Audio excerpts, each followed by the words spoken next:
Noticias del Reino de Dios, la alegría de anunciar el Evangelio, Jesucristo, el Sol de los Andes.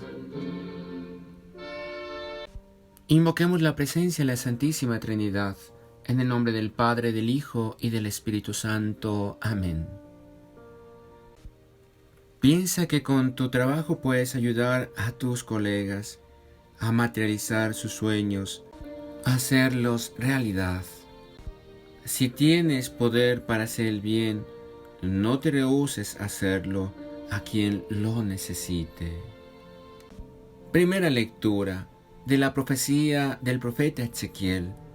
Esto dice el Señor: insistís, no es justo el proceder del Señor. Escuchad, casa de Israel, ¿es injusto mi proceder? ¿No es más bien vuestro proceder el que es injusto?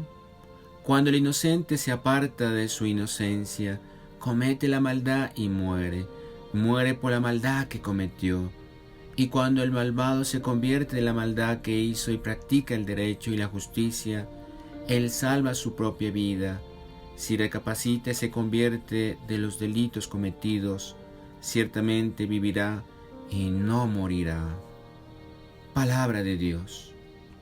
Al Salmo 24 respondemos: recuerda, Señor, tu ternura. Señor, enséñame tus caminos, instrúyeme en tus sendas, haz que camine con lealtad. Enséñame porque tú eres mi Dios y Salvador, y todo el día te estoy esperando. Recuerda, Señor, tu ternura. Recuerda, Señor, que tu ternura y tu misericordia son eternas. No te acuerdes de los pecados, ni de las maldades de mi juventud. Acuérdate de mí con misericordia por tu bondad. Recuerda, Señor, tu ternura. El Señor es bueno y es recto, y enseña el camino a los pecadores. Hace caminar a los humildes con rectitud, enseña su camino a los humildes. Recuerda, Señor, tu ternura. Segunda lectura de la carta del apóstol San Pablo a los Filipenses. Hermanos, si queréis darme el consuelo de Cristo y aliviarme con vuestro amor, si nos une el mismo espíritu y tenéis entrañas compasivas, dadme esta gran alegría, manteneos unánimes y concordes con un mismo amor y un mismo sentir. No obréis por rivalidad ni por ostentación, considerando por la humildad a los demás superiores a vosotros. No os encerréis en vuestros intereses, sino buscad todo el interés de los demás. Tened entre vosotros los sentimientos propios de Cristo Jesús, el cual, siendo de condición divina, no retuvo ávidamente el ser igual a Dios. Al contrario, se despojó de sí mismo, tomando la condición de esclavo, hecho semejante a los hombres, y así, reconocido como hombre por su presencia, se humilló a sí mismo, hecho obediente hasta la muerte, y una muerte de cruz. Por eso Dios lo exaltó sobre todo, y le concedió el nombre sobre todo nombre, de modo que al nombre de Jesús toda rodilla se doble, en el cielo, en la tierra, en el abismo, y toda lengua proclame: Jesucristo es el Señor, para gloria de Dios Padre. Palabra de Dios. Proclamación del Santo Evangelio según San Mateo. ¿Qué os parece? Un hombre tenía 2 hijos. Fue al primero y le dijo: hijo, ve a trabajar hoy en la viña. No quiero, respondió. Después se arrepintió y fue. Fue con el segundo hijo y le dijo lo mismo. Respondió: voy, señor. Pero no fue. ¿Cuál hizo la voluntad del Padre? El primero. Le dicen, díceles Jesús: En verdad os digo que los publicanos y las rameras entrarán al reino de Dios antes que vosotros. Juan vino a vosotros por el camino de la justicia y no le creísteis, pero los publicanos y las rameras sí. Ni viéndolo os arrepentisteis para creerle. Palabra del Señor. Gloria a ti, Señor Jesús. ¿Qué tal, queridos hermanos? Hoy, 27 de septiembre del año del Señor. Entramos al domingo 26º del tiempo ordinario, ciclo A. Hagamos todas nuestras obras por amor de Dios o amor Dei. Trabajemos por construir el reino de Dios, amando con el corazón de Jesús y sirviendo a nuestros hermanos con alegría, generosidad y sacrificio. Meditemos. En la primera lectura se marcan un conjunto de profecías de este profeta que expresa uno de los puntos álgidos de su teología después de la catástrofe del destierro de Babilonia, en el año 587 a.C. Se ha dicho con razón que en el pensamiento de este profeta hay un antes y un después de esa fecha fatídica para Israel. En lo que respecta al después, cuando el pueblo estaba destruido y todos pensaban que esa situación era la consecuencia de cómo el pueblo había actuado frente a Dios. El profeta entiende que en el futuro no se podrá hablar exclusivamente de responsabilidad colectiva, donde casi nadie se siente culpable. Por ello, aquí estamos ante la teología de la responsabilidad personal, donde cada uno da cuenta a Dios de sus propias obras. Todo el capítulo 18, como en el 33, versículo 32 al 20, en esta está la línea que en un progreso con respecto a la moral anterior, según aquello de que no pueden pagar justos por pecadores. Es verdad que siempre existe una responsabilidad colectiva y solidaria, y también hay que contar con una situación social de injusticia y maldad que a unos afecta más que a otros. Pero la responsabilidad personal muestra que Dios nos ha hecho libres para decidir moralmente. Es verdad que la situación de la catástrofe del destierro de Babilonia fue responsabilidad de los antepasados, de los que no quisieron escuchar la palabra de Dios por medio de los profetas. Hay que asumir esa historia pasada con todas sus consecuencias de solidaridad. Pero mirando al presente, también cada uno de los que escuchan al profeta Ezequiel tiene que meterse la mano en el corazón. Ahora se agudiza la responsabilidad personal. El futuro se construye desde esa opción personal para abrirse a Dios.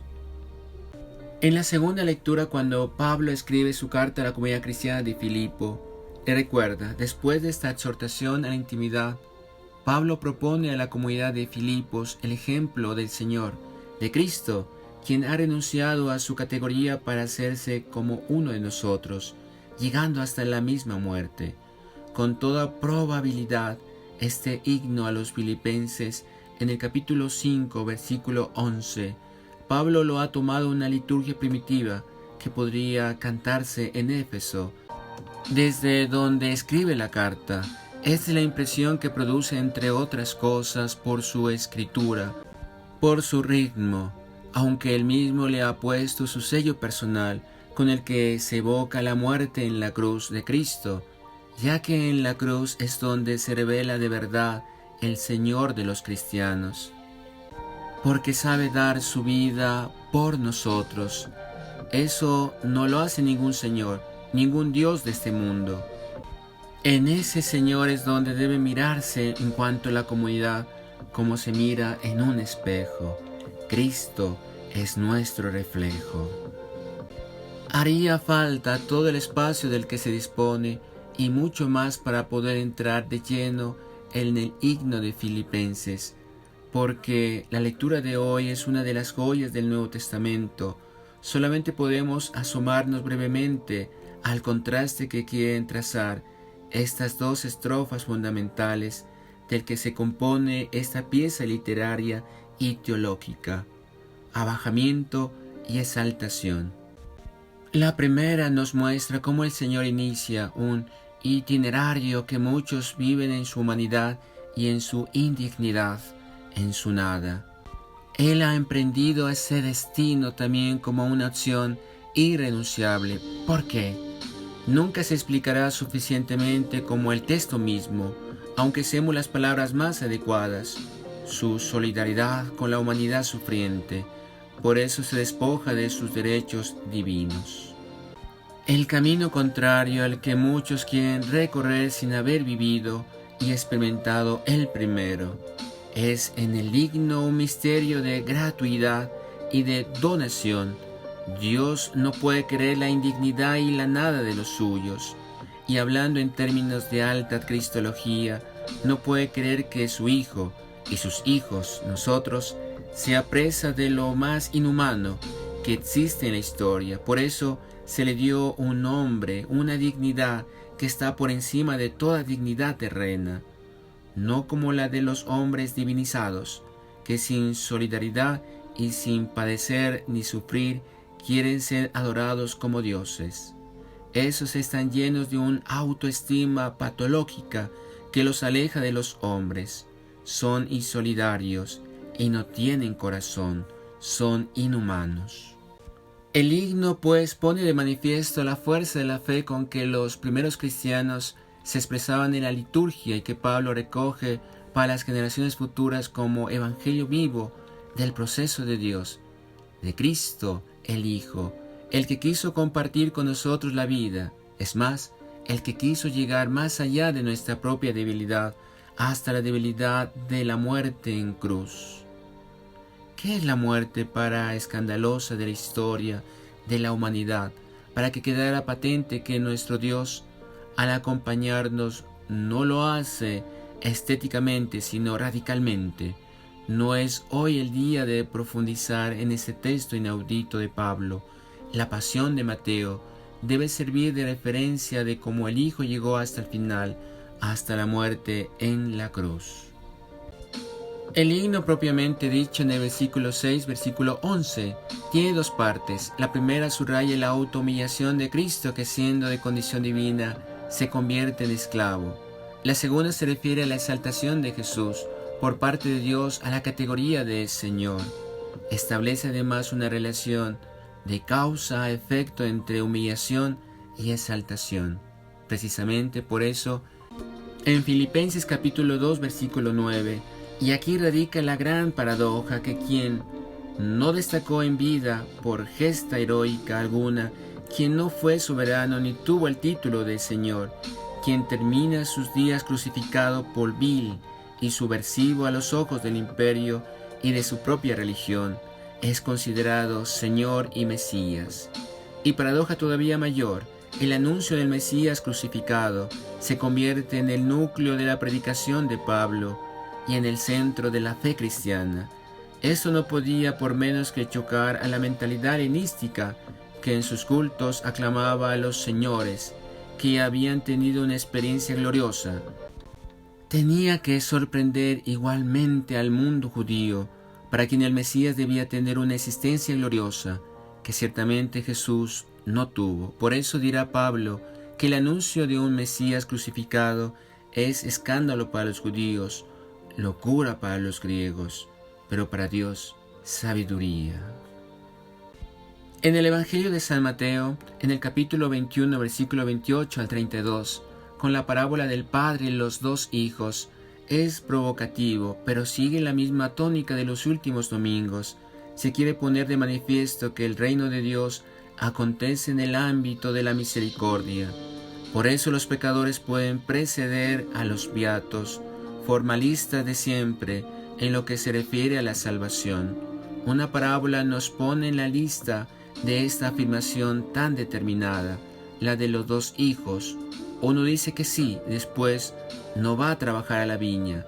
El otro dice que no, pero después recapacita sobre las palabras de su padre y va a trabajar. Lo que cuenta, podríamos decir, son las obras, el compromiso, recordando aquello que no basta decir Señor, Señor. El acento pues se pone sobre el arrepentimiento, e incluso si la parábola se hubiera contado de otra manera, en la que el primero habría dicho que sí y hubiera ido a lo que el padre le pedía, no cambiaría mucho las cosas, ya que lo importante para Jesús es llevar a cabo lo que nos ha pedido el Padre. Sabemos, no obstante, que los dos hijos corresponden a dos categorías de personas: las que siempre están hablando de lo religioso de Dios, de la fe, y en el fondo su corazón no cambia, no se inmutan, no se abren a la gracia. Probablemente tienen religión, pero no auténtica fe. Por eso, por la ley de contrastes, la parábola está contada con toda intencionalidad y va dirigida muy especialmente contra los primeros. El acento está justamente en aquellos que, habiéndose negado a la fe, primeramente se dejan llenar al final por la gracia de Dios. Aunque esto sirve para desenmascarar a los que son como el hijo que dice que sí y después hace su propia voluntad, no la del Padre. Los verdaderos creyentes y religiosos, aunque sean pecadores, son los que tienen la iniciativa en el reino de la salvación, porque están más abiertos a la gracia. El Evangelio ha escogido dos oficios denigrados y denigrantes: recaudadores de impuestos y prostitutas. Pero no olvidemos que en el marco de los oyentes también es explícito los sacerdotes y ancianos que dirigían al pueblo, pero para Dios no cuentan los oficios, ni lo que los otros piensen. Lo que cuenta es que son capaces de volver, de convertirse, de abrir su corazón para que Dios ingrese y transforme sus vidas.